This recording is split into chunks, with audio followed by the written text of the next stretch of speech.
முடிஞ்சு போச்சு. ஈசான மூலையில லேசான பள்ளி சத்தம் மாமன் பேர சொல்லி பேசுது.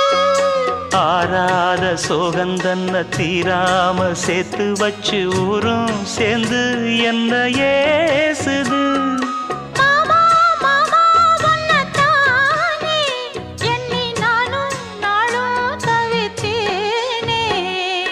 கூண்டுக்குள்ள என்ன வச்சு கூடி நின்ன ஊரை விட்டு கூண்டுக்குள்ள போனதென்ன கோலக்கிளியே.